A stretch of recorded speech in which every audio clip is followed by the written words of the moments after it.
Well, with that out of the way, with the exercise out of the way, welcome back, guys, to the Working Class Gamer Podcast. I am your host, Director Warren, also known as Stalin Warren. I am here joined by a special guest host, the big homie, the one and only B-Rob. First of all, thank you for being here, man. This is a special episode, and I kind of had to do this one with you. You know what I'm saying? Maybe you'll come back in the future. Who knows? We'll see.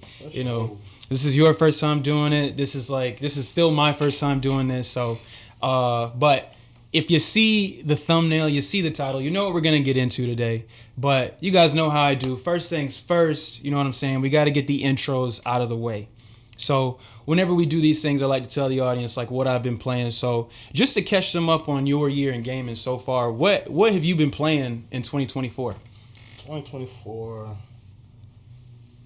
shoot, I say Star Wars, Jedi Survivor. That's what I popped the year off with, for real. Mm-hmm. 2K is always, that's a given for sure. Just caught the new 25, so that one's straight. Yo. You got me on that Cyberpunk, I ain't gonna lie. 2077. Phantom Liberty too. That's tough. Phantom Liberty. Cyberpunk's tough.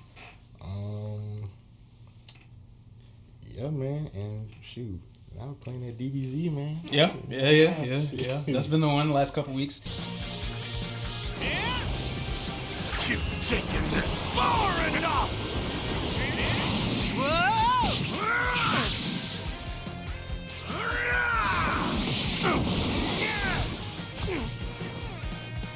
That's kind of why I brought you on, cause like, you know, in our friend group, you know, we're all nerds about different things. Like, you know, me and Amir we're nerds about photography and film and all that kind of stuff. You and Rob are nerds about music, and then we're both nerds about gaming. We just have our like lanes. Everybody got their one. Yeah, everybody. Yeah, we kind of have our lanes. Like everybody's gonna be on GTA 6 next year, but we all have like the niche titles that we play that somebody else might not be playing. So that's kind of why I had you on here, just because I know like you kind of have a pretty well-rounded opinion. I would say as far as games, like you know games, you understand what game is for you and not for you, and you are willing to try something you've never tried before. But yeah, piggyback off you with that Cyberpunk, Phantom Liberty, played through that. Shout out to Idris Elba. That was one of the craziest stories I ever played through. Just like shoot, like you went one direction and I went a whole different direction, like with our endings and all that other stuff.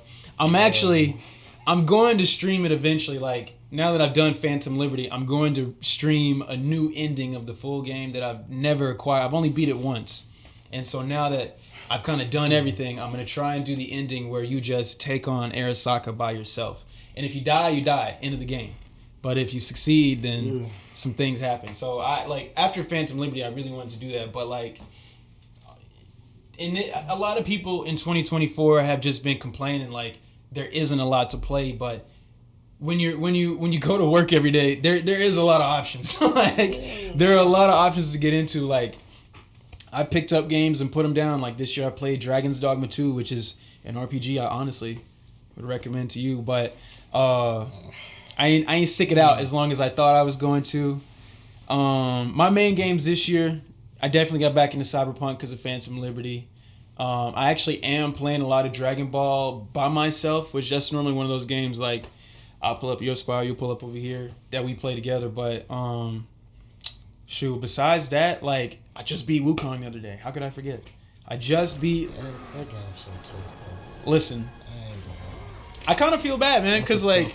When that game first got announced, like I imagined myself playing it on an Xbox, and I'm playing it on I had to switch it up just to make sure I could play Wukong. And like I kind of feel for y'all, but that's what blew me the most, man, about that Wukong, man. Yeah, it's not available on the Xbox. You only can play on PC or PlayStation, but I think it will eventually come. I've heard rumors, nothing confirmed. Just like I heard a rumor today that Red Dead 2 might be getting an upgrade for the new consoles. It's not official, you know. Here, I only like to divulge like official news, but if I hear a rumor that's sweet enough, I'll bring it up. And I heard those two rumors this morning. We are, though, for those of y'all with a PS5, and if you decide to join us. Not like either one of us just claim either side. If we could have everything, we would have it all. Oh, yeah, for sure. But, you know, I have a PlayStation. You have a Series X. So we are getting a physical copy of Wukong. I don't know when it's coming, but they tweeted the box art yesterday. The whole game is going to be on the disc. You won't need to do any updates online to play it out of the box, which like is great for a number of reasons, but the main one being we just got to get back to doing that. If I buy a disc, I should be able to, even though the Wi-Fi is jumping, I should be able to just play it out of the box. We don't have a lot of that. Jedi Survivor is one of the biggest culprits. It's a 135 gigabyte game. You're just putting the disc in to ask for the download. You're still going to have internet to play it, but Starfield is another one on disc like that. So listen, man, by the time it comes, you know what I'm saying, maybe you have a PS5. Maybe we've done a few more of these. It's blown, the monetization's coming through, and we could just I ain't gonna lie though. I really been thinking about it lately though. Listen. Like seriously. Listen, I'll just sell you mine for GameStop trade credit and just get my Pro. You know, like whatever they say they're gonna give me, I'll slice like 50 off or something. I don't know. We don't have to make that deal on camera, but you know, you gotta play Wukong. Man. I feel like that's the thing. That's what I'll buy it for. Yeah, that's the only game I'm just interested in playing for real. Especially considering the game we're talking about today, like all of that stuff is born out of that story. So to now have a video game for that story is like really cool. Like, I wish more people could play it. Plenty of people are playing it though. It has like one of the highest player counts on Steam. The average peak is 150,000 players a day playing it right now on PC, which like by comparison, the biggest game, one of the bigger games come out in the last 2 weeks is an RPG called Metaphor Refantasio. That has a 60-something thousand. So for Wukong to have come out in August from China and still be doing crazy numbers on Steam, I don't know what the numbers are on PlayStation, but a lot of people are playing it. More people should play it. It's my game of the year so far. I said that on stream the other day. If I get a chance to play and beat Final Fantasy VII Rebirth once I get my Pro, maybe that'll change my opinion because I know that's y'all's like front runner. But from what I've seen, like Wukong is a different experience. I have so much footage. I don't even want to like post it just because I want people to experience that fresh. But yeah, man, I hope one day you get to play that game because we gonna see that. Honestly, people tell me every day I just need to get a PC, and like you can just really just play whatever. But the thing about gaming on a PC is like once you have to have something like this. Like you can't just put a PC in the living room. It's not even the little Mac box I could probably get away with putting in the living room. You can't have the tower with all the fans and stuff in the living room. So it's just not the same. That's why I'm not arguing with nobody about the PS5 Pro price because like. To put that level of power in the living room is still a pretty big deal. A lot of people play in their living room. So how much you say it was? 700? Yeah, $699. $699. Ain't too bad. 2 terabytes. That's hard to come by. 2 terabytes standard. We got these 1 terabyte systems. Mine's not even 1 terabyte. It's 825 gigabytes. I had to buy extra. A lot of people were going for the one terabyte. That's what I'm saying. Paying the extra premium for the one. You get 2 terabytes. You're getting a pro level system. It's listen, I've already, if you want to go hear my rant about the PS5 Pro, I think it's the first or second episode of this podcast. You can go hear the full details and my breakdown, in my opinion, because I think it's worth the money, and I'm going to be trading in my PS5 to get it. I'm not even going to drop a full $700 that day. You know what I'm saying? Like, it'll probably cost me $350, maybe $400 after tax, because that's all I'm going to need. The main games I want to play right now are digital anyway, unfortunately. But Wukong is a digital game. My Dragon's Dogma 2 is digital. Like a couple of them ones that are PS5 Pro enhanced day one, like I'll have access to. But anywho, that was one of the pieces of quick news. I wanted to, even though this is a Dragon Ball broadcast today, we're about to do our deep dive. You know, we're about to get in the reason why my friend is sitting here next to me, and all of that. But I do have to shout out what's going on at Ubisoft. You know. As you may know, and as some of y'all may know, we're not getting Assassin's Creed Shadows in November. It's not coming until February. It has been delayed. It's a great Black History Month title, though. You know, it's coming out on it's coming out on Valentine's Day. So good luck with that. Playing it day one. Good luck finding the time. Listen, me too. I probably won't be playing it Valentine's Day either. I'll probably be elsewhere. But yeah, catch it on a Friday or Saturday, whatever day is not that day. But we gotta wait. But a lot of things, a lot of things have been going on at Ubisoft that we found out this year. Star Wars Outlaws didn't have the best launch in the world. There are a lot of people, a lot of Star Wars nerds like yourself out there that love that game for what it is. Didn't have the best day one launch though. A lot of bugs. People weren't if you paid for the early version, the $100 version, which allowed you to play on Tuesday instead of that Friday, those people had to wipe their saves come Friday. So if you played, you know how we play, like if it's something we want to play, bro, I already beat the game. The first 4 or 5 days, we didn't put like 30 hours into it probably. So you get to that 4th day, they're like, yo, you got to wipe all that progress. It's crazy, and unfortunately, I wasn't tripping. Yeah. Yeah. We definitely would have been tweaking out over something like that. But they've had to do a lot of adjustments. The stock price has been super low. It's been rumors that they're probably going to go private. Tencent is a Chinese company that actually helped with Wukong. They do a lot of mobile games and stuff like that. They own like 10% of Ubisoft. So they've been in talks with the William family, the CEO and his family. They own like a 20% stake. So they make up 30% of the company. They're talking about pretty much just taking it private. That's been the rumor. It's been the talk of the town for the last 3 weeks. Now we're hearing that the dev team behind Prince of Persia: The Lost Crown, and actually went ahead and pulled up the article here on IGN. They reported on it, but that team has been disbanded, even though that's one of the highest rated game releases of the year. It's a side-scrolling Prince of Persia Metroidvania. If you haven't played it, it's on literally every console: PS4, Nintendo Switch, PS5, Xbox, both Xboxes, all 3 Xboxes. Like, you can play it anywhere. Great performing game. I actually got a copy of that game for free, and I didn't play enough of that game to give you my personal opinion on it. Well, I know. It's just not my type. I'm not the side scrolling you should have gave me a 3D Prince of Persia. That whole I'm not that concept, I feel like it's out of date for real. There's a large audience, but I feel like, not to age anyone out, it's not large enough, but there's an audience that's an older school, before we were born, literally, style of gaming. Exactly. And so that, I feel like that audience is not, I don't know, as far as like whatever that population is in the grand landscape of gaming, it clearly is not enough people to buy into what was a $50 game day one. $50 is crazy for that. Yeah, well, I mean, it depends. And we talk about this a lot. It's like, what are you getting in exchange for the money you're rendering out? For some people, a 50-hour side-scrolling Metroidvania adventure is worth $50. For me, I'm not going to be there day one. If you make a 3D, and y'all know this at Ubisoft, which is why it's really unfortunate. If you make us a 3D Prince of Persia like it was back in the day, that's just more of us buying day one. That's one series that... Put some money behind that shit. You know what I mean? It's been rumored. They've been... And that's the thing with Ubisoft. It's a lot of projects that have been on the horizon, have got quietly canceled or indefinitely delayed. Prince of Persia 0 was one of them.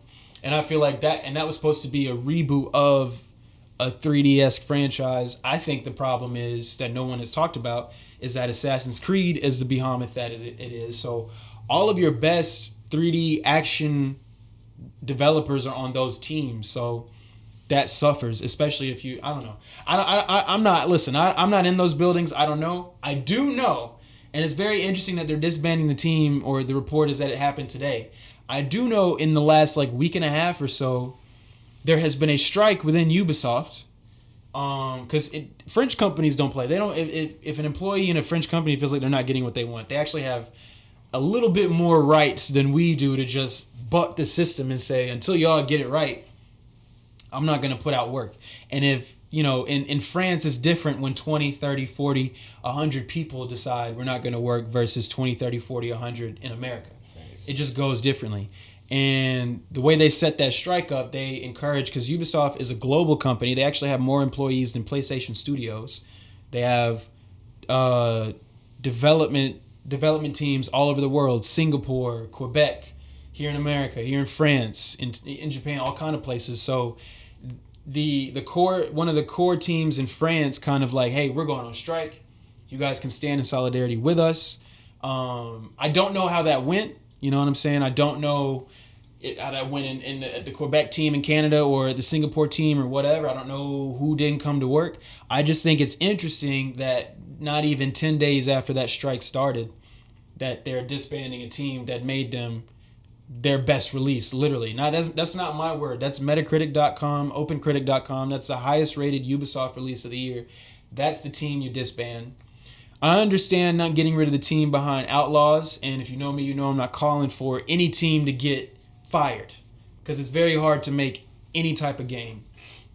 But, you know, Massive Entertainment gave us The Division. We're about to get Division 3 at some point, so of course they're not going anywhere. Avatar last year, as much as I love that game, didn't sell a lot either. So for them to have made you your best game, it doesn't seem like, I get it, it's just numbers. It's dollars and cents at the end of the day. But it doesn't make any sense to me. But I'm just a consumer, so. I was thinking about how excited you were about that Avatar, bro. Right. I was hyped for that. You know what's crazy? I have not beat it. Like, bro, I haven't beat it. Man. I bought the gold edition. I bought the $110 steelbook version. It's not on the shelf. Crazy. Because I'm the kind of person, like, I want this, like, I'm gonna buy that version because make as Avatar games, you know, like, you want everything you have to offer out of that game. Whatever you have, like, I want to be there day one. So when I get a Series X back in here, I have, and shout out to y'all, my saves in the cloud. You know what I mean? I got access to the DLC. It'll be there when I'm ready. You damn sure got the poster up too. Because that's my, you know what I mean. But I didn't finish. And that's the other thing, like. I hate to say it. I'm not going to say it. I'm not going to call it mid, but it just, like, it's kind of mid. It's kind of mid. It was like, and I was hyped because you could do co-op, so you could find a friend, play. I tried to sell you on it.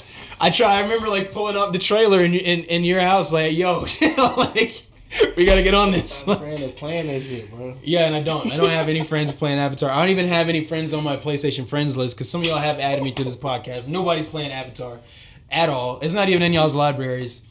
Listen, y'all should just Ubisoft, and that's why it got delayed. Ubisoft has to focus on giving us a good Assassin's Creed day one.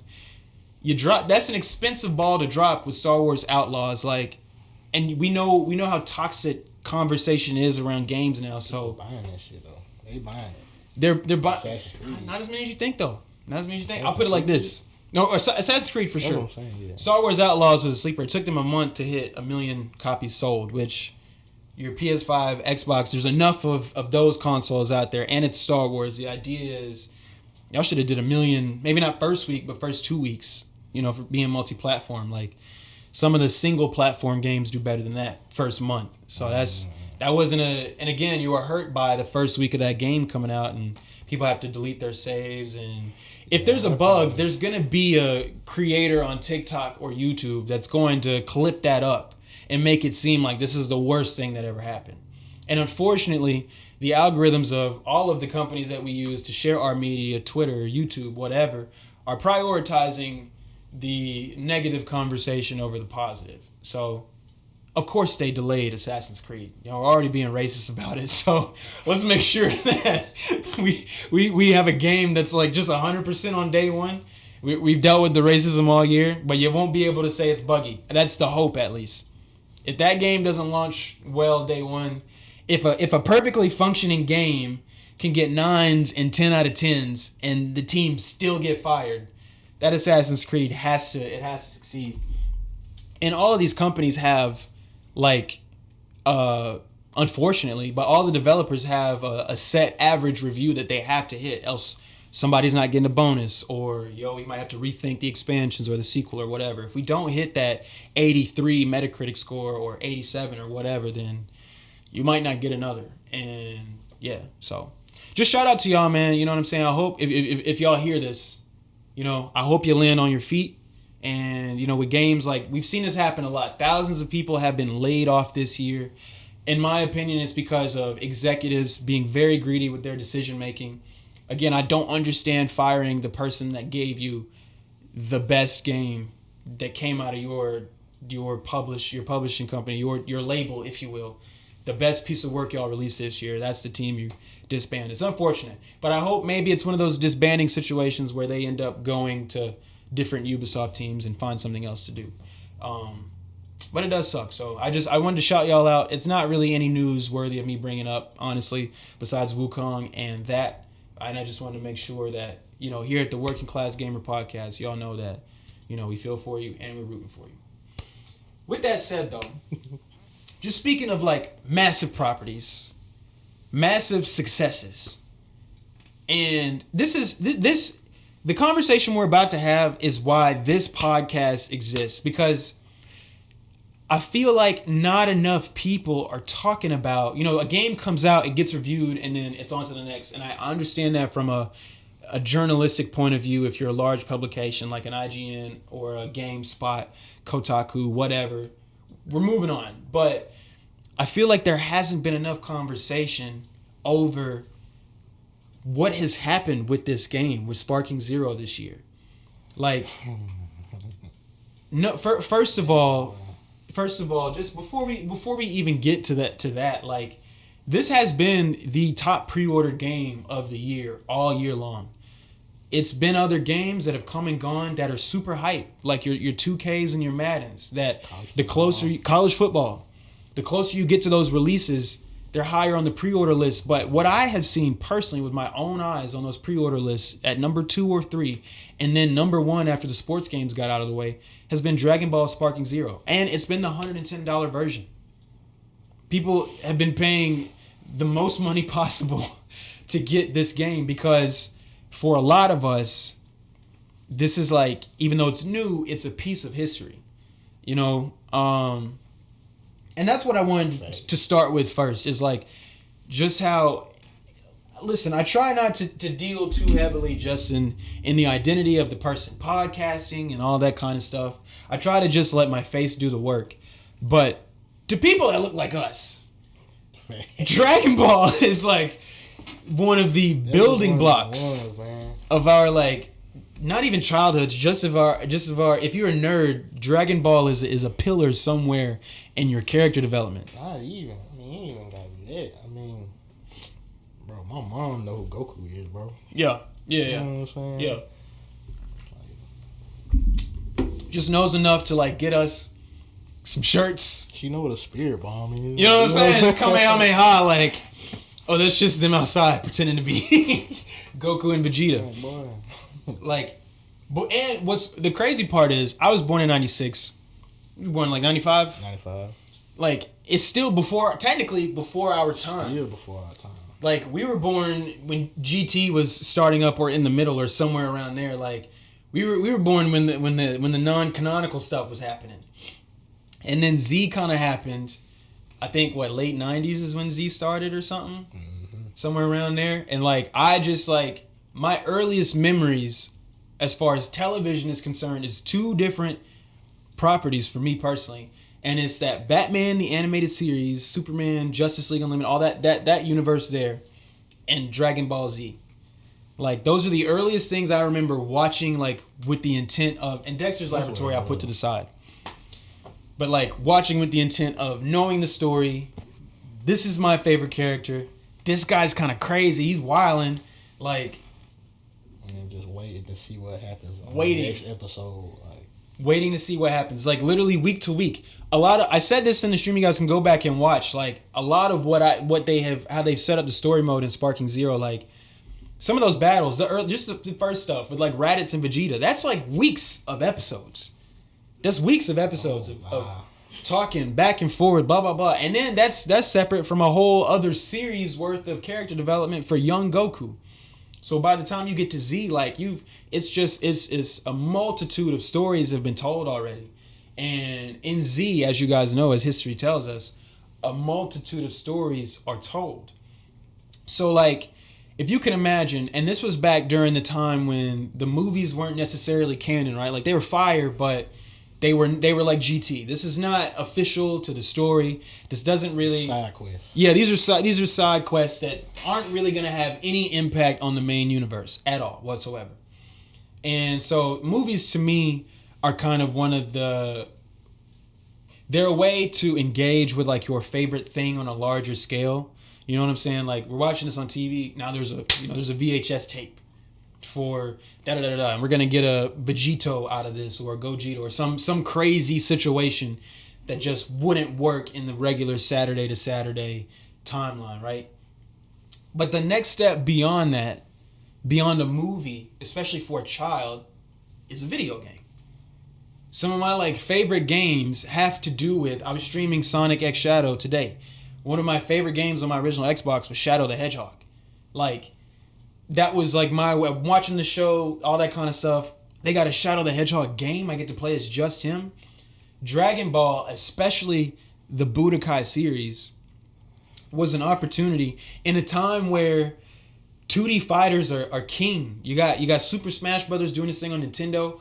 Mortal Kombat is going crazy. It's been going crazy. You know what I'm saying?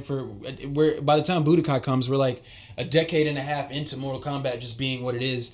Tekken is 3D as far as the movement, but a 3D arena. There is no Ultimate Ninja Storm without what they did in Budokai. No. In my opinion. So like, some of my earliest memories playing with my cousins are playing Dragon Ball Z Budokai. For sure. And I feel like what nobody is talking about is that the reason this particular game is such a phenomenon right now, meme-wise, sales-wise, all that stuff, is because a large percentage of the people engaging with it are like our age. They came up on this. And now we're getting a next-gen PlayStation 5, Xbox Series X version of that. And on top of that, in a world where your Mortal Kombat 1s are only launching with 15 characters for $70 day one. That shit crazy. Well-designed game, cool stages, cool graphics, but 15, 16 odd fighters to choose from, and then to get another 15, I have to give you another $50. It's crazy. I'm not going to diss Tekken 8 for having 30, because having 30 some odd fighters out of the box is a lot in a fighting game. Street Fighter 6, I want to say, might have been close to that, 20 something maybe.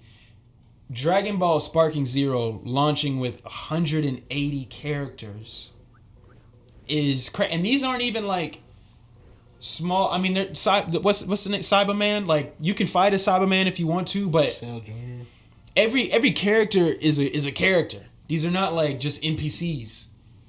I mean, I will say though, a lot of the characters, like, okay, you got the base form, you got Super Saiyan, Super Saiyan 2, Super Saiyan 3. That's 4 characters. There's 4 different characters. So, I mean, they took up a lot of spaces. I will say that. But it's still a lot of characters. Well, because, like, I mean, yeah, you got, like, 20 variations of Goku, 20 variations of Vegeta. You know what I'm saying? But it gives you the option to choose, you know, who you want to go in at. Do you want to go in at base form? Mm-hmm. Do you want to go in at Super Saiyan God? Yeah. Super Saiyan 2. It gives you that option. And see, you're speaking directly to the mechanics that, like, to me, that, like, that's fire. Like, you have the option to, once you unlock him or whatever, to play as Ultra Instinct Goku. But if you set yourself up correctly, you can power up into that form in the middle of the match anyway. Exactly. Before we get into the mechanics of the game, I just want to talk about, because my initial reaction is recorded already. I just want to talk about, like, what was your initial, once you bought it digitally? Yeah.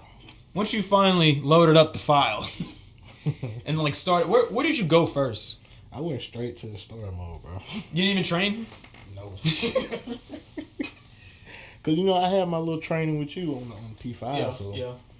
I mean, I don't have to do too much training. Yeah. Let the story mode be the training. I definitely, if we ever play anything together, I'm not the person that's not going to tell you what to do. Like, I'm going to tell you, this move does this a little bit. Some stuff you got to learn on your own. But, because that's how folks did me when I started playing Naruto. But, you know, it is what it is. But, yeah, definitely. So, you went into the story mode. What is your, like, overall opinion on that, like, the presentation? Did they ace it? Could they have done more? They aced it to me. I mean, because usually with the story mode, you know what I'm saying, it's the same story. Like, the story ain't changing, you know, from the beginning to the end of the Z for the most part. But I say just how they tried to come with, you know, having a separate storyline, you know, for different characters. It gives, you know, just a different POV, you know what I'm saying? Have you, at any point, have you ever done anything differently? I still haven't made an alternate choice, mostly because I don't even remember the right choice. I think you remember when what was it? It was like Trunks and Vegeta. Yeah, somebody was finna fight Cell, or Piccolo or something. Mm-hmm. They was all getting ready to fight Cell, or whatever, and Gohan trying to figure out what to do. I think I ended up going to fight. Where I remember we ended up staying. Mm-hmm. I went to go fight Cell. I can't even tell you what difference it made. Yeah. Because it's just gonna keep flowing anyway. It's just an extra opportunity to get HP. Yeah, some Zenny. That part. Gotta get the Zenny up, yo. Because listen, Zenny, boy. I'm thinking like, all right, so when I play, I'm thinking I gotta play these stories to unlock characters. I didn't beat the whole. That's what I'm saying. I was thinking the same thing. I beat the whole Goku arc. Why do I still not have Ultra Instinct? This guy calls me one day. I feel like you had it, bro. I did. I still don't. I'm gonna load it up. I gotta go. I got hella Zenny though. Like, I got mad Zenny. I haven't spent because this guy calls me after he finally gets the game and is like, "Yo, you pull up. I got this guy. I got that guy. Da da da da." How do you have these people? Bro. Tells me about the store. I didn't even know there's a store in the game that you use your Zenny that you earn to just go and buy the people you want. Cause I peeped, bro. Like I'm playing, I'm playing through Goku. Cause his storyline is the longest one. I feel like maybe Gohan might have a something close to it. Cause Vegeta's is pretty short. But just getting all this Zenny for everything. I'm like, dang, 15,000, 60,000 Zenny. Yeah. And the couch co-op battles. You feel me? So I'm like, I should be able to buy. Let me see what y'all have to offer. You know what I'm saying? Yeah. Man, I go to the shop. Hella characters, bro. Like Super Saiyan 4 Gogeta. Yeah. 300,000 Zen. Like, I got 1 million Zen. Yeah. I'm getting him. I'm getting Majin Vegeta. That's when I realized like something's off because that's who I wanted. I did the whole Vegeta arc and I was like, I don't got Majin Vegeta. I figured, okay, I fought him. Now I done fought as him. I should have him, and I didn't have him. So then, like maybe 2 days later, I figured that out. So I think we were thinking like you had to do a different arc to unlock him or something. Mm-hmm. But no, it's like, and that's the thing too is like Super Saiyan 4, right? That's why to me Sparking Zero is such an achievement because it's not just pulling from canon, it's pulling from your memory as a Dragon Ball fan. So like for me, like when I was like 8, 9, Super Saiyan 4, like people was drawing that in school. You know what I'm saying? Like you was one of them. Every class had like 3 or 4 like dudes that was drawing Saiyans. Like, and Super Saiyan 4 for me, I thought that was so fire. That was the one. You had to listen. You wanted to interact with that. You had to have that Budokai. I think it was Budokai 3. Yeah. Budokai 3 was when that was the marquee character was Super Saiyan 4. And like now it's like we're in the Ultra Instinct days and maybe we'll see like Ultra Ego Vegeta, some DLC. I pray, because the other thing too about the Dragon Ball fighting game in general, especially in the age of DLC and fighting championships and stuff like that, Fighter Z for me was the best. Just aside from being a Dragon Ball game, it is one of the best fighting games out today still. Came out in 2017, I want to say. Came out in 2017, before the Brawly movie came out. And Super was still active. So as that was going on, they're adding characters. Jiren is added to the game. Super Saiyan Blue, Goku and Vegeta are added to the game. And then you get whoever that was that fought Brawly. Is it Gogeta? Yeah, Gogeta. You get Super Saiyan Blue Gogeta. You get Brawly and all that other stuff. Like all these character packs added on top of it. So got that Ultimate Edition. I know what pack 1 is gonna be. Cause I damn sure got the standard, bro. I ain't gonna lie. Right, listen. But see, I said that too. Like, and actually, I wanna stay there for a second. It's some games like, it's kind of tough because everybody's gonna have the game they don't mind spending $110 on if it means early play and a season pass. You need to at least make it worth it. At least the Ultimate Edition was worth it. Because to me, charging $50 extra just to play day 1 is not worth it. And I'm looking at y'all people that bought College Football 25 for $100 to play on Tuesday, and you got nothing besides that playing on Tuesday. You don't make no content. You're not streaming. You just bought it. And 3 million of y'all bought it. And so now what they're going to start doing is charging us $90. Games used to come out on Tuesdays. Games and music used to come out on Tuesdays. And now, anyway, I don't even want to get into that. So like now they're charging you 30, 40 extra. But I got to give props to Bandai Namco, the publisher. At least we got the season pass with it. But... yeah, that is clutch. I mean, that's worth it. It was worth it. And then you got to play it 3 days. What, 3 days? Yeah, 3 days early. You got to play on Tuesday. That's but listen, it's games out there, though, asking you for that same premium and not giving you a season pass. And y'all are going for it. And you got to stop. Yeah, because 2K ain't letting up off nothing. Yeah, listen, first episode, we talked about that 2K economy. I want to say it's 9 seasons. 8 or 9 seasons. Yeah. Nah, man. Nuh-uh. So yeah, I listen. This Ultimate Edition was worth it. I haven't even played with the pre-order character Daima Goku. I haven't even played with him.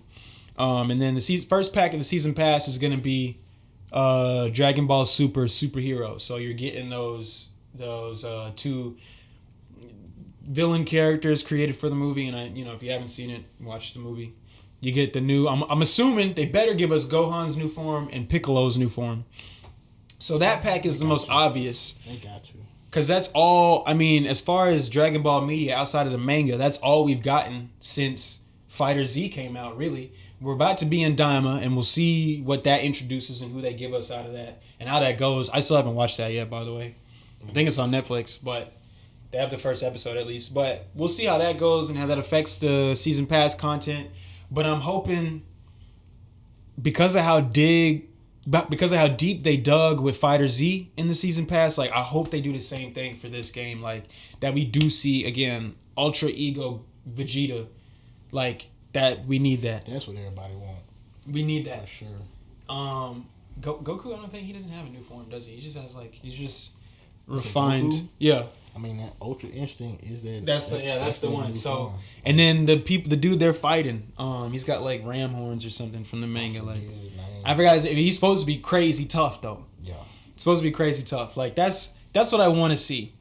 So if y'all are watching from the dev team, hopefully you are. Hopefully this reaches your algorithm. And like and subscribe if you haven't already. But hopefully if this reaches y'all, man, get on that. Put that in there, because there's a lot of us out there. Listen, I'll sell the season pass for you. I'll tell people to buy it. I'll tell people to buy it. If you put those people in there, I'll tell people to buy it. But yeah, no, like my first reaction when I first put it in was the graphics and then the fighting. Heck yeah. Because I did training first, and so they put you in one of the large like outdoor spaces or whatever. And it feels like with all of these games, especially with like an anime adaptation, it needs to feel as exhilarating, if not more, as it does to watch said anime. Like I've heard good things about the Attack on Titan games. I've heard just good, nothing crazy, but that's a good adaptation. And the main part of that is the gameplay. I should be feeling that, and I don't know enough to speak on what you call that little thing. I know what I'm talking about though, that little wire thing they be like using to fight the Titans or whatever, but it should feel like I'm in the anime, I'm in the manga. Ultimate Ninja Storm for me 4 and then Connections was a great update. That to me was the best anime fighting adaptation game, because it feels like, especially once you see those late episodes like Shippuden where everybody's like boxing. You really know what's going on. Yeah, and everybody's like at their like nearing their peak and stuff like that. When you play that game and you assemble your teams or whatever, like that's one of those games for the longest. Like we played that game for years, literally, just because that was the best. That was the closest one-to-one experience you could get. To me, Sparking Zero is the new king. Thanks. It's the one that like this feels like we'll be doing stuff, and it feels like something that would happen on a Saturday morning on Toonami or in one of the movies.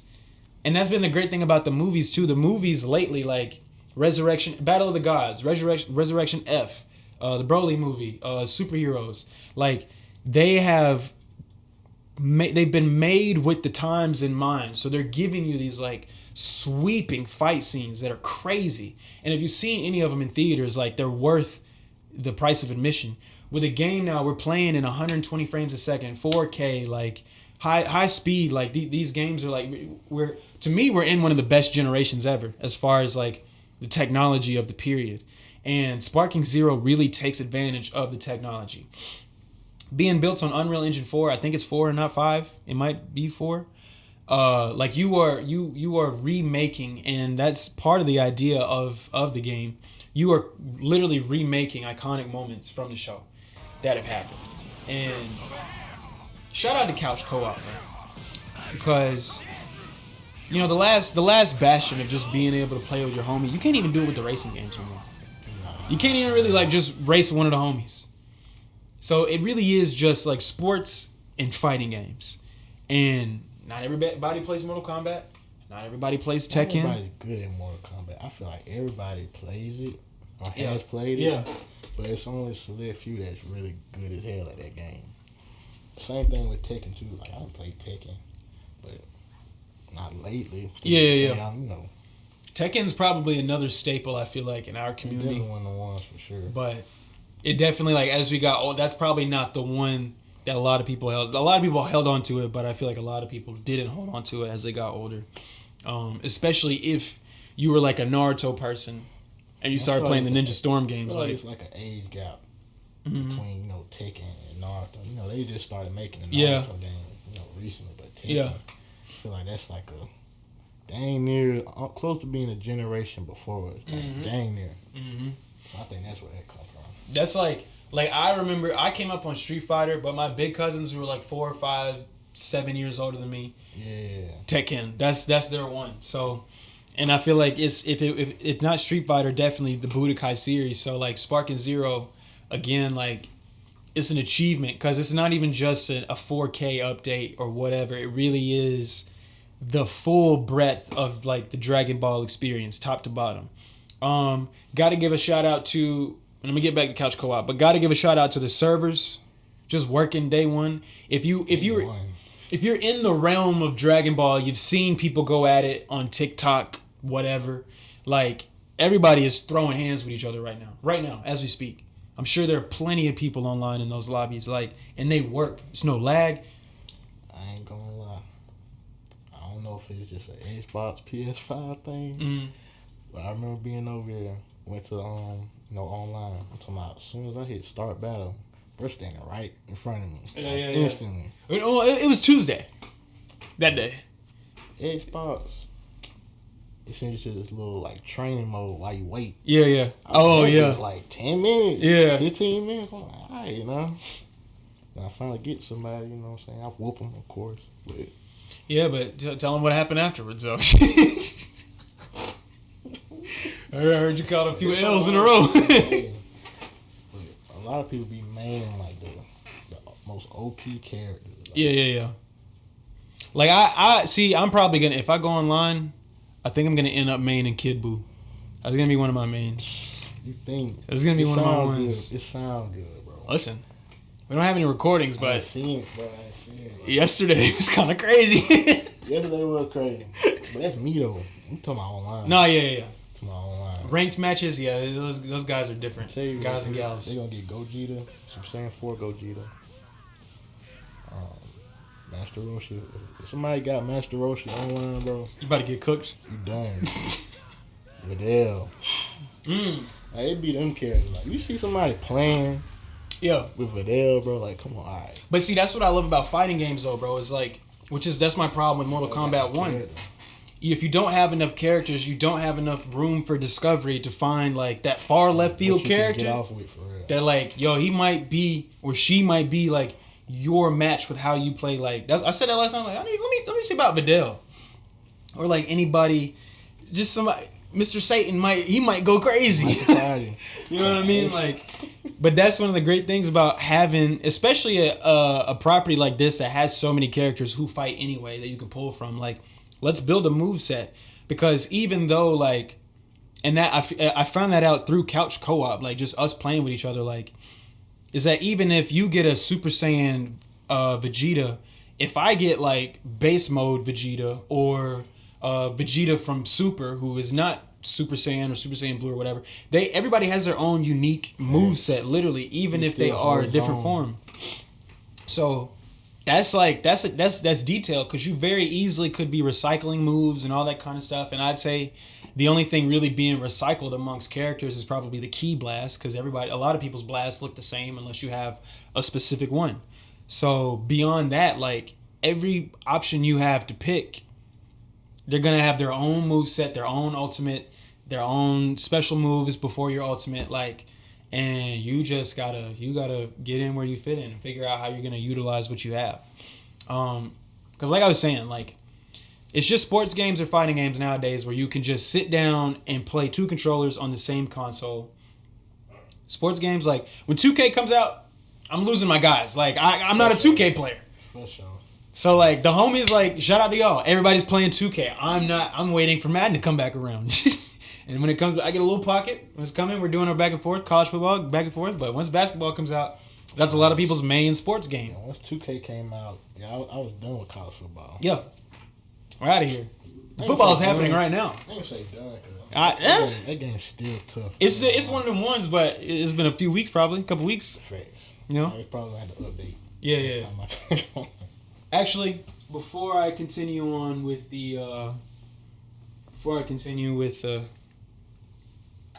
pod, we'll take a small break. Fighting against you. For once, this might actually be a good time for me.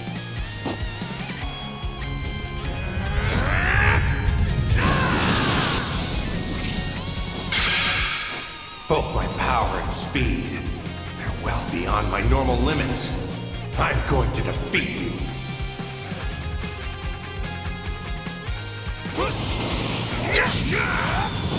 Not yet!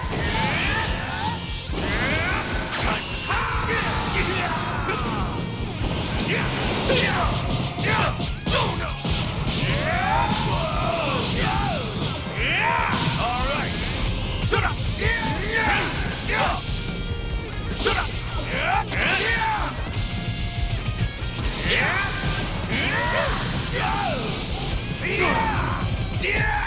What?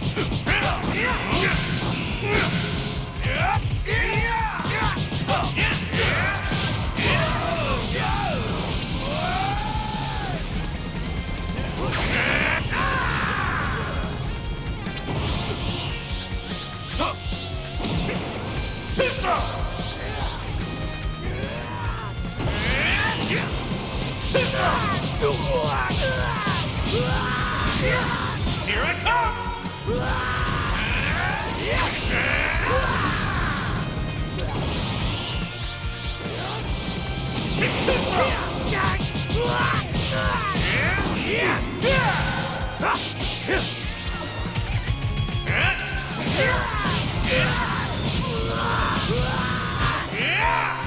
What?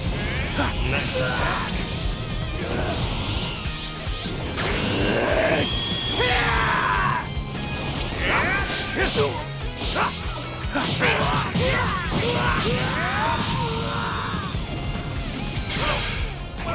You better not disappoint me.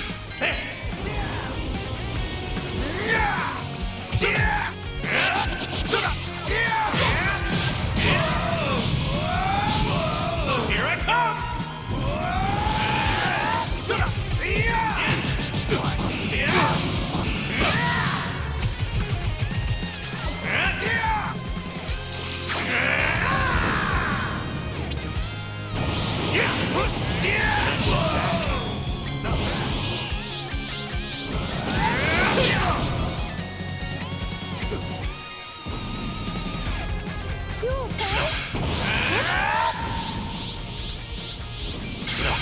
I can feel it.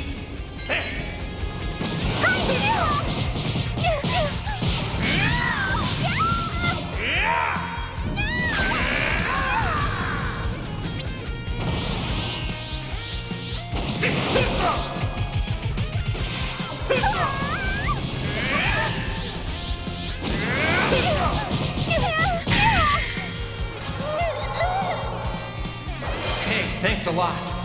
How about we fight again when you're feeling up to it?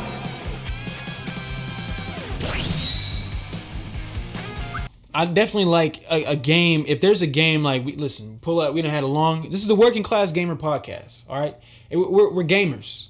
You know what I'm saying? And after a long day of 9 to 7, like, you know what I mean, like that kind of thing. Like after a day like that, there's nothing like, you know what I'm saying. We might crack open a cold one, and and like just play some Dragon Ball and assemble a team of 5. And I'm going to put some footage up because I want you guys to see how this couch co-op goes. I'm not going to say who won or who didn't in these clips because I'm not even going to remember. I got a clip. I got a... No, I need that one. I do need that one. I'm gonna put it in and say it'll be asterisk Brandon's clip from last night. It was crazy. Was that my first time playing or was that my second? That was... No. That was like third match, I feel like. That was like second or third match. Yeah. Just when you got hit. This is a hit clip, yeah. I don't like to curse on this broadcast. but F that guy. Yeah, the main. Listen, Shorty, Khalifla. Kefla. That's mine. If I have Kefla or Boo, you're going to have a tough time. That's an easy main. That's a...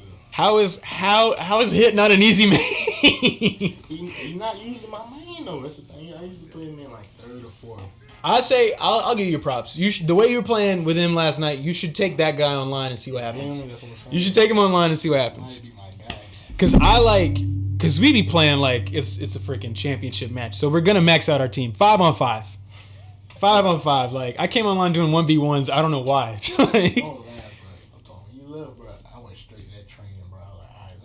Lock in. Dang, bro. It's that bad. I can tell I just wasn't moving like I really wanted to move.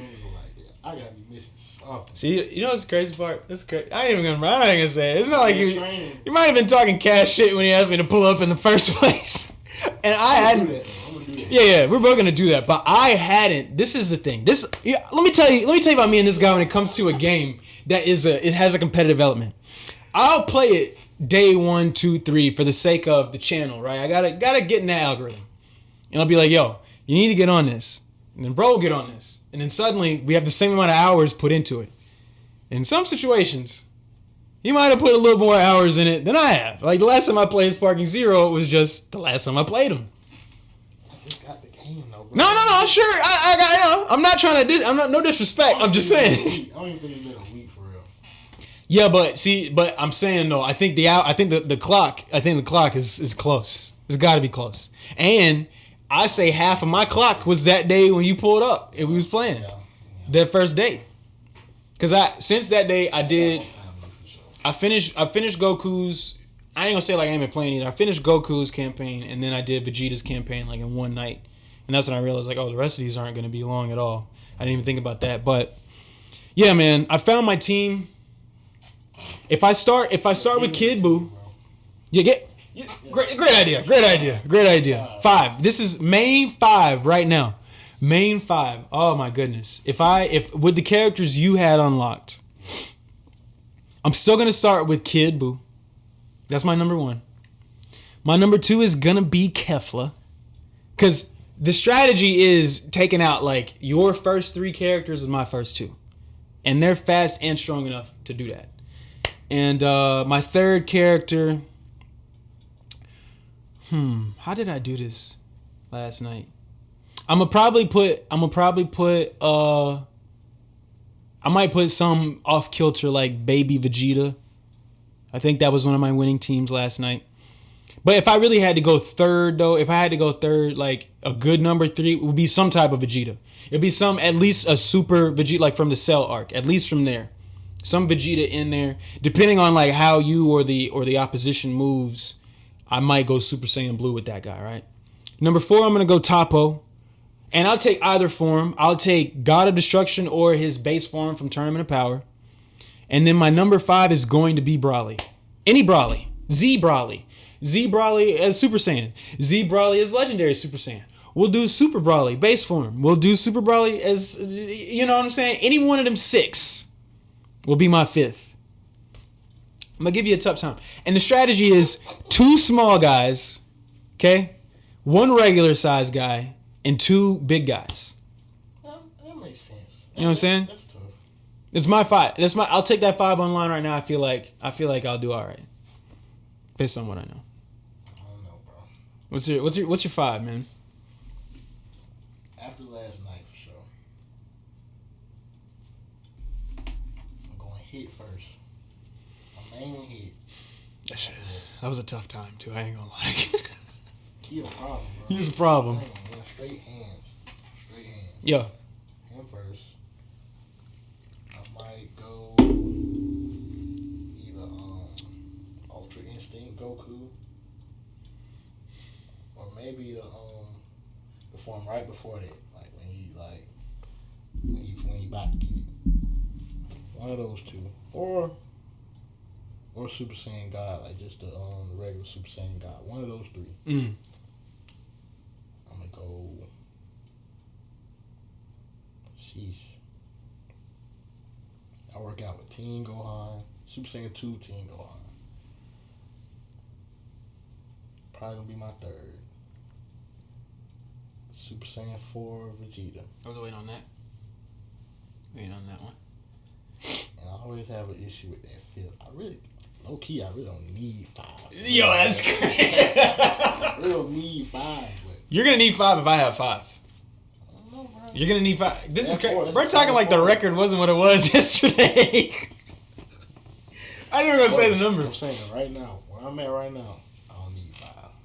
But I feel that though. Just take a good 4 online, you know. For sure. Yeah. But a 5th, probably like 5th always tough. Like one of the fusion characters, like Gogeta or or Vegeta. One of those 2. Either one will do. Blue or black hair? It don't matter. That's what I'm saying. Yeah, Broly. Like what? Because that 5th character is supposed to be. I don't know. See, technically, I don't know what a good strategy is because I just be freestyling. That 5th's supposed to be your 1. Like it needs to get me out of a jam, and if I'm in a jam. Yeah, like you need to be the one to hold it down. Like if you, like say you on your 2, and I'm down to my last one. That last one should be able to beat 2 people. Yeah. Facts. Because once. Now, Broly is, the thing is, he's a big guy. But if he gets to smacking you around, it's very tough to get out of that situation. And then, if you know somebody that knows how to string their combos together, then we're going to go from combo to special beam whatever. You know what I'm saying? And just power up and just stay on you. That's my bully character. Again, it's going to get me out of a jam. So yeah, I respect that lineup. Not gonna go how you think it is, but like, I will say like Hit, like all those people. You give me a problem with all those people, but Hit, man, I haven't figured out like he'll take out about 2 or 3. People, bro. If you have a good, like, that's the thing, because your number 1 and your number 5 need to do to me. They need to be able to do the most damage. The 3 like in the middle are just supposed to kind of keep you alive, kind of they're buffers in my opinion. But that first one. If you don't take out 2 of me with your first one, you're not gonna, you know what I mean? You're not gonna do it. And Hit, unfortunately, is gonna do that. That shit is crazy. Hit's gonna do that. Like, he's crazy in Fighter Z though. Yeah. He's crazy in Fighter Z. They get the same feeling for real. Yeah. For real. Yeah. Straight hands. Cause I'm a straight listen. And I know some of y'all came up cheesing in Budokai. All you do is Kamehamehas and special beam cannons and whatever, Galick guns. That's all you're gonna do. Hands. We're in your face, bro. Like, respectfully. But, like, I'm not... If we're far apart, I'm not going to waste my time. I'm going to tell you one of my moves. I'm going to hit the right trigger to charge up, and I'm going to double tap A to just get there as fast as I can and start my combo up. You're going to have to figure out how to stop it. I'll figure that out, too. I say 5-6 times out of 10, it's going to work out in my favor.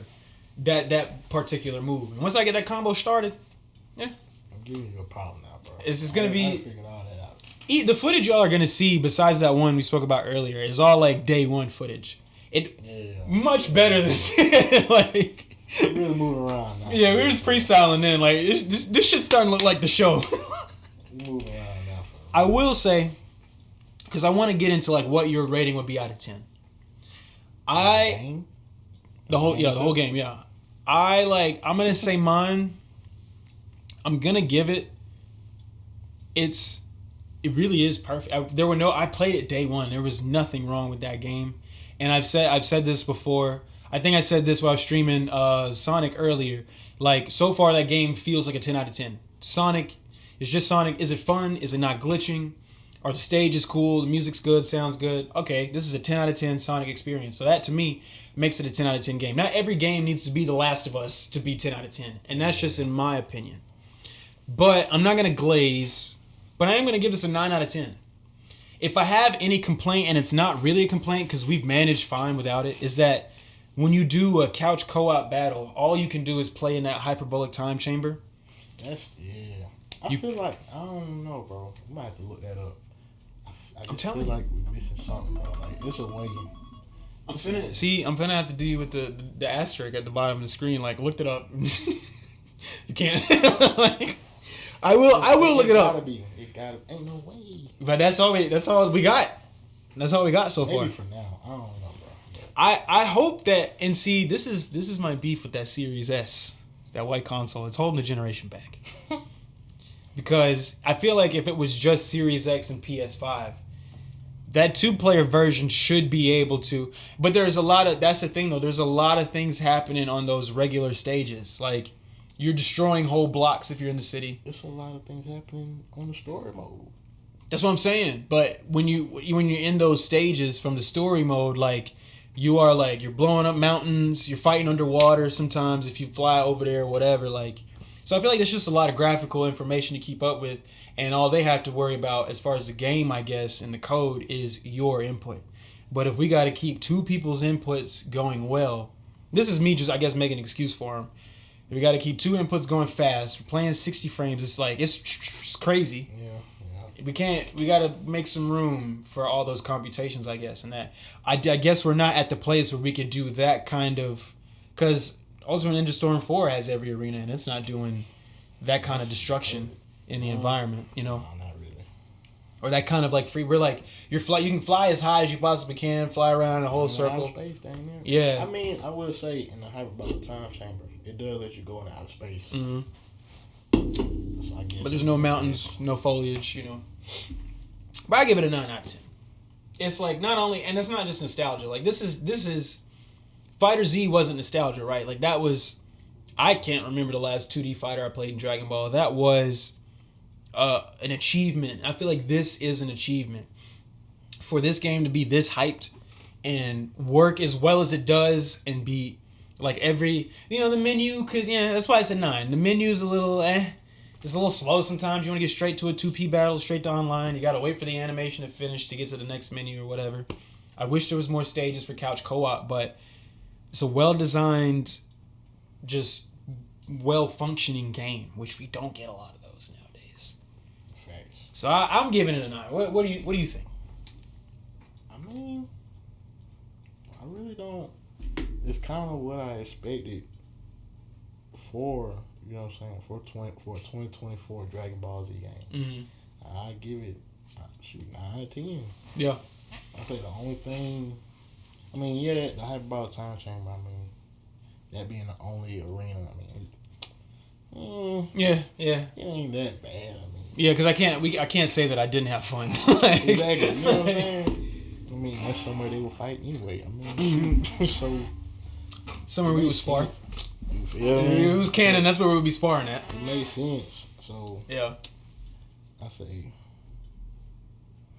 I do kind of wish that the story mode. I don't know. Shoot. It's like I've heard some people say they wish that the cutscenes and stuff were animated and all that, like because they're kind of like comic booky. Yeah.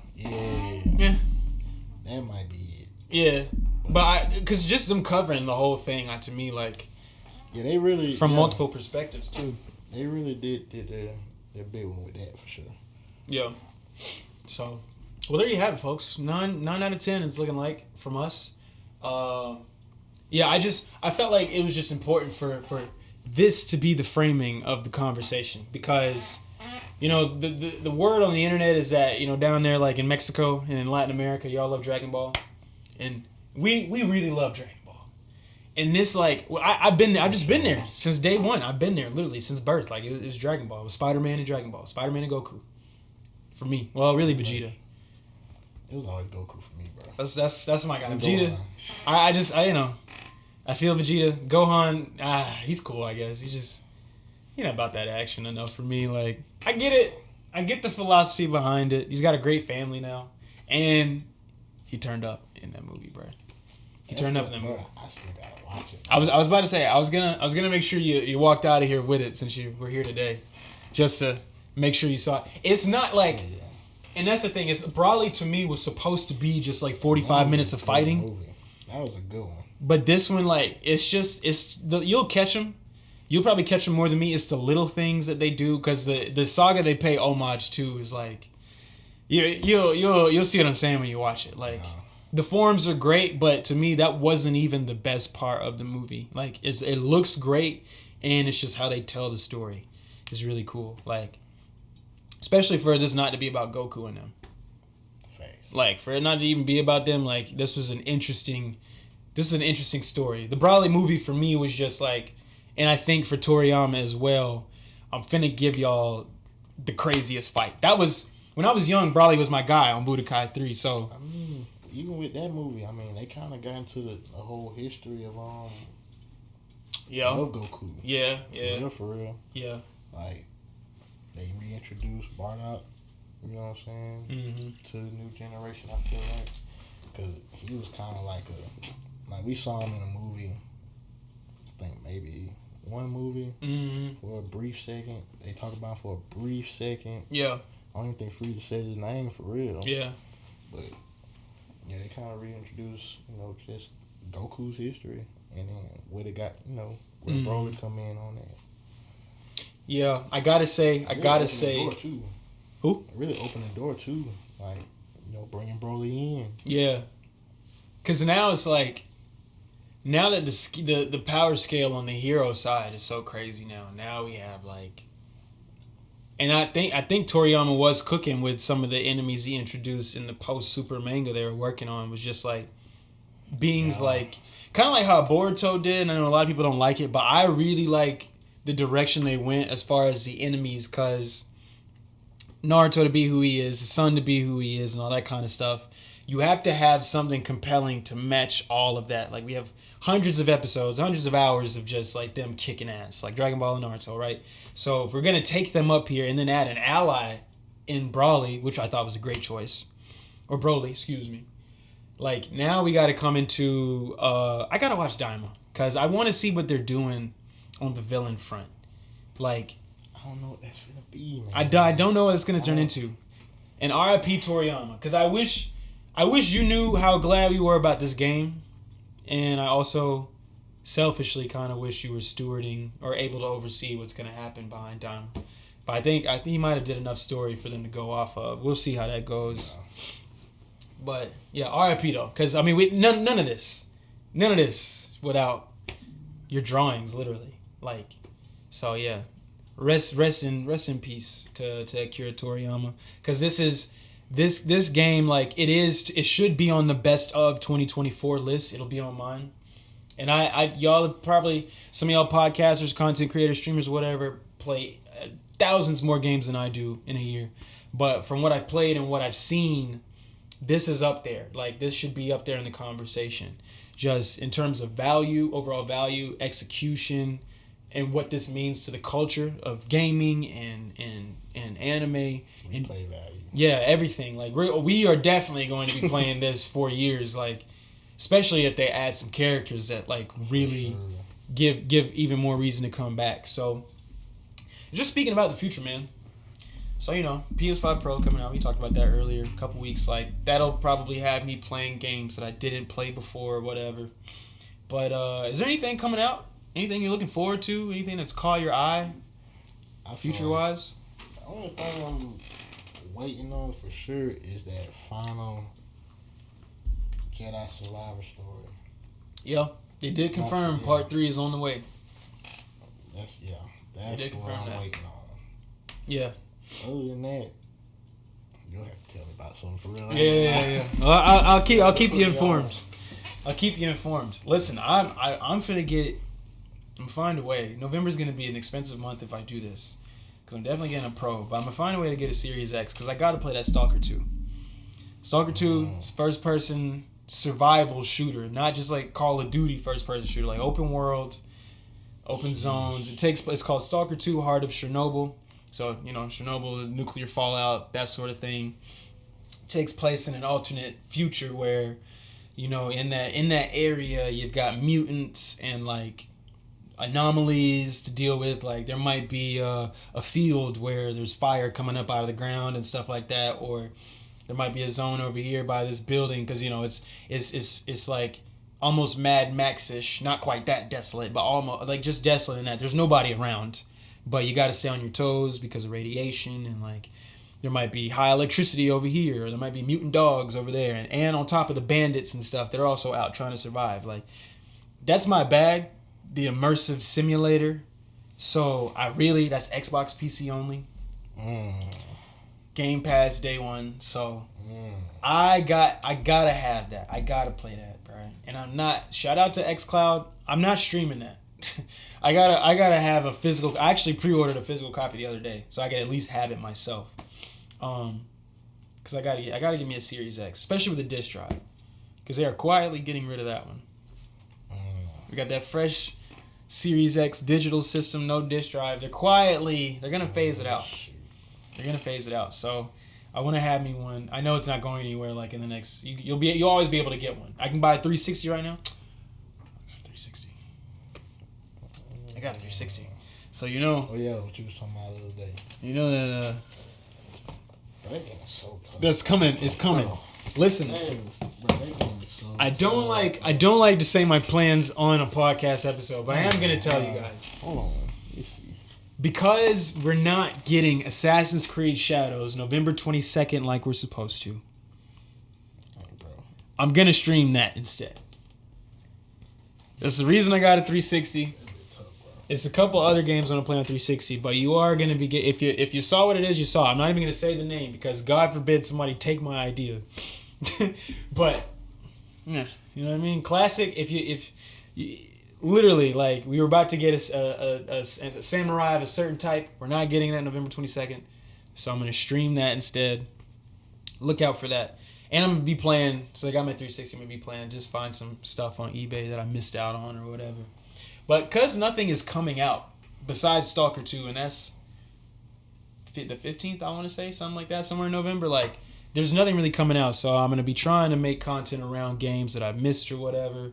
I just got that Lies of P. That might be one I recommend to you. It's on Game Pass. I got to try it out and see what it's hitting on. Because I watched the Pinocchio movie the other day. And so, like, Lies of P is like this, like, Souls, like, kind of like combat, like Jedi Survivor, Wukong type of orientation. But it takes place in an alternate world based around the story of Pinocchio, like a steampunk London type of area. So, I'm going to play that. And I know when it gets super cold in December, I'll probably start playing The Witcher again. Actually finally finish that, recover my save from the guys that made Cyberpunk. That was their game before Cyberpunk. So it might be, I don't know. We'll see. That's one of them, but it's one of those like sword and shield. You don't have a shield, but it's one of those like, I don't know if you've seen The Witcher on Netflix.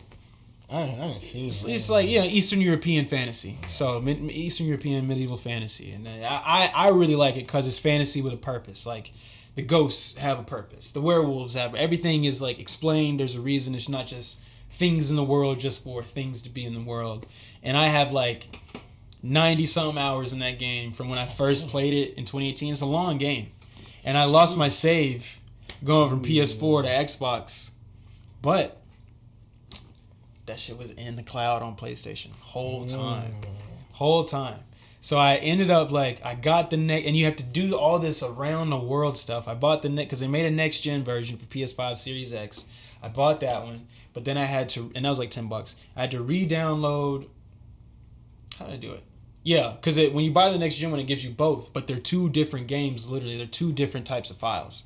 So I had to re-download the PS4 one, recover my old PlayStation 4 account, recover that.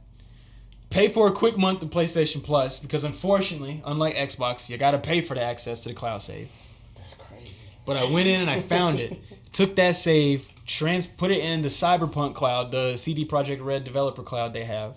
Downloaded that cloud save into my main PlayStation profile. Because I really want to finish. Because I got it. Like somebody had convinced me. Like, yo, it's on sale. Like, because one of my coworkers, we just talk about it all the time. Like, it's one of my favorite games ever. I've just never seen it to the end. Yeah. And I was like, man, I don't. And I just did some Googles. Like, I'm gonna find a way. Shout out to the cloud. Sometimes that digital stuff is good for something. Me personally, though. You know, I could do with like a physical memory card. I know that's like OV, but because we got to pay for this cloud access. You know, back in the day, I could take my memory card to your house and put it in your PS2. Yeah. You know what I mean? Like, let me show you the stuff I got on the same game that you have. But anyway, that's just wishful thinking. But I do have that, and that's my big plan for December is to do a lot of Witcher 3 streams. I want to do the end of that game like with you guys. So. Definitely like and subscribe, turn on the notification bell, all of that, you know, all that BS us YouTubers have to say to grow the channel. But I would really appreciate it. You guys have been supporting, watching. Some of you know me in real life and you tell me about whatever you see, and I really appreciate it because this is a lot of fun. It's a small channel, but just doing this, just offering an opinion, offering a clean, pure opinion and some commentary into a world of just super toxic negativity, into an algorithm that is growing increasingly toxic by the day, just in terms of gaming. It's tough to talk about games. So, and that's why I'm glad you came and joined me today, bro. I really, really, really appreciate it. You know what I'm saying? I know this game, this particular game we're talking about is of value to you, but you know, I also know like you'll dig into a game if it's demanding of your time. So I know you understand just the value of just this as an art form. You know, you guys know me. Like I'm gonna do my best to have that physical copy. I actually just followed a page on Twitter that tells you if you buy this physically, if you can play this out of the box. Because the idea, I was cleaning up today and I was just thinking like, when I came up, I had a lot of VHSs. Like my mom, my dad, their friends. We had a lot of VHSs like from birth, just stuff to watch. Disney stuff like Cinderella and all that. You know, I had 2 sisters, so I had the whole thing. And then also like this, I watched Disney's Dinosaur Mad Times on Saturday mornings. Just other stuff, Spider-Man on VHS. Just crazy amount of VHS tapes. So like that's why I buy physical today. I don't like streaming versus watching on disc. The quality is different. It's mathematically different. I think I talked about that in the last episode. But like with games, it's like, you know, we're seeing games literally get taken off the store, delisted. We put in a lot of hours to that Avengers. A lot of hours to Avengers. You can't even buy it today.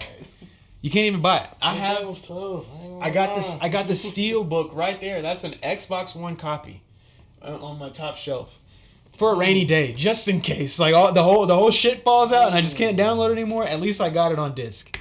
Like. God. But yeah, we put in some time on that. Like we play all the DLCs, everything, just for that game to get taken off. We've seen a few other games get taken off the respective stores this year in California, and I've covered this on the podcast. Now I'm just telling you on camera. In California, the governor is now requiring these digital storefronts like Steam, PlayStation Store, Xbox to tell you that you are buying a license. When you buy a game digitally, you're just buying a license. So if they take it off, we don't owe you any money. Because you just bought access. That's crazy. Now, a lot of games, when they get taken off, it's like you need to... The most extreme cases, they'll tell you, like with the Crew. That was, we're on the Crew Motorfest now. And it's the 3rd game in the series. But the first Crew that came out back in 2015, 2014, I want to say, on PS4 and Xbox One. And I think it was on 360 too. They took that off of stores like 2-3 months ago. So you can't buy it anymore. And it was one of those games that was always online. You could race across the entire, imagine Forza Horizon, but the whole continent. So you go from Miami to New York to Vegas. That to me is one of those games like yo son, check out this, you know what I mean? Like check out this racing game that we had. Like in the same way somebody showed us Mario Kart 64 because all you needed was the cartridge. If you own that game, Ubisoft told you, hey, download this because we're taking it off and there is no access in the file.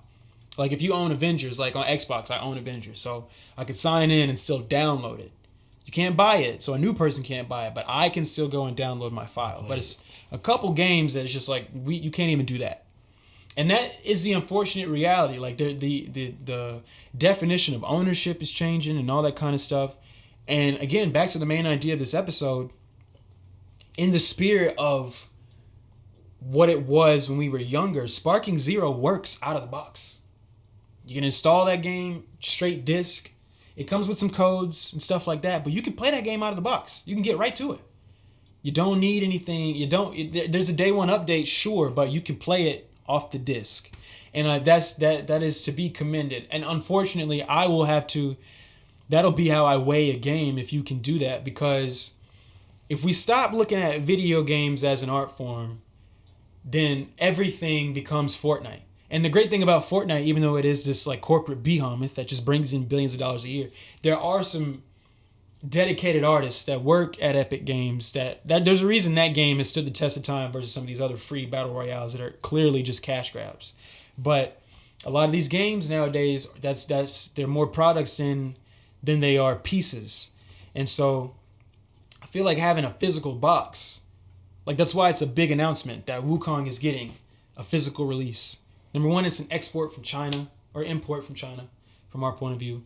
Number two, it's like it was made from the framework of giving the world this story that culture values as much as it does, and putting it in video game form, because they decided that the video game is the best art form for us to introduce a whole new generation to this 500 some odd year old story.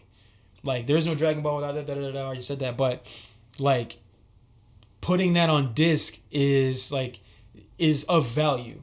And it is like, and I don't see them taking Black Myth Wukong off the PlayStation Store in 10 years. It sells too well. But I mean, I feel like the crew must have sold millions if we got 2 more games. So it's kind of hard to determine what's going to get taken off and what will always be there.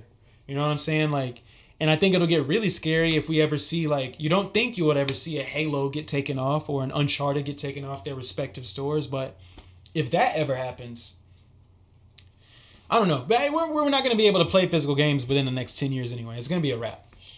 It's going to be a wrap. PS5 Pro launching with no disc drive. You got to buy one. I'm about to get one for $80 for all these games I have that are going to be PS5 Pro enhanced, but I don't have them digitally. So it's just that to me is also a big deal with Sparking Zero. Just I could play, like, imagine if I lived, like, if you know where I work, you know, my audience, you guys know where I work, you know where you can find me in real life. If you don't, sorry. But in that space, I meet a lot of people who, I ain't got no internet. I don't have and I got what's the best system for me, and this and that. What games would you recommend? What games can I get? I've literally had people ask me, yo, what game can I get that I don't need to download an update for when I put it in? Which is like, it's not a bad thing. It's just kind of crazy that, like, that is a consideration. Now, I know the vast majority of us, again, Wi-Fi is jumping, but there are a lot of passionate gamers that just live in places where it's like, I'm on the hotspot. I know there are people in where the major publications are, that's not an issue. In San Francisco and Los Angeles and New York, where a lot of the big gaming publications are, you know, it's not, broadband access is not an issue. But where I'm from, here in the Deep South, there are pockets and communities, you know what I'm saying, in the state and in the region that just, like, no, we don't have broadband. We got satellite, and the satellite is 20 megabits a second. So if I get this 300 gigabyte Call of Duty on Friday, I'm not going to be able to play till like Monday. So yeah, having a game that you can put in a system and play day one and play with somebody next to you, if you can't access online, that is of value. It's going to be a lot of fathers. There's a lot of I mean, your son's like, he just turned 10. Yeah, but we just played it. You know what I'm saying? Saturday. You know what I mean? Like, there are going to be fathers, sons, and brothers, cousins, a whole new generation that will be able to play this game in the comfort of their home. The internet could go down, and it could be the middle of a hurricane. As long as I got power, we're going at it. That to me is of tremendous value. And if a game has that, I feel like we should applaud that when it happens. So salute to the dev team for giving us a game that works straight out the box. But it's people like y'all keep buying digital. You're going to make it hard for us. We've talked about the ratio. It's like 80-20. Convenience, bro. It's just yeah, you're sitting right there. And you got the direct connect. So it's going to be on the 25 minutes. 25 minutes. 25 minutes. Like, not that, you know what? Flip the input, watch a YouTube video. Play 2K. You know what I mean? Yeah. Turn on the Working Class Gamer podcast. Thanks. And watch it while you're waiting. You know what I mean? I'm not mad. It's just like, by the time I have a 10-year-old, this is not gonna be a reality. I could have a child today. By the time he's 10, this is like old school. This is like your dad having the SNES cartridge that he got when he was 12, 13 and just showing it to you. That's how it's going to feel. Like you won't be able to go to the store and buy these. And I know we're praying for, the big GS to survive for as long as it can, but the market is telling us that it's on a clock. Clock is ticking. The big retailers are telling us now, hey, we're moving. I don't know why. I always get on this soapbox every episode, but it's just important. The big retailers are telling us, hey, we're making the section smaller, or we're going to sell most of that product online. You can go to your local Target and Walmart right now and tell me how it looks. You can live in a small town. You can live in a big one with a super Walmart or a super Target. Those physical media sections are not what they used to be 5 years ago, 10 years ago. They're not what they used to be. So that's where we live in. We want the convenience. We're going to lose the preservation. So we're going to lose the preservation. But as long as there are developers out there dedicated to the craft, gaming will be fine. It's just that that small pocket of consumers that I'm speaking for, they're going to have to adapt. And then that's where this becomes a political podcast, because broadband access should be everywhere, even in the rural areas. But anyway, I appreciate you guys for watching. Thanks for hanging out with us. If you don't have it, if there's any game I can recommend that you get right now so you can be a part of this conversation, whether you're a fan or not, if you're a fighting game fan, this is an essential title to have. For sure. You should get it. Pick it up, man. For sure. Y'all know my ad. I've put it on the episodes. I'm going to put it again. If you want, I'll put yours up. You can find us. Add us on our respective platforms.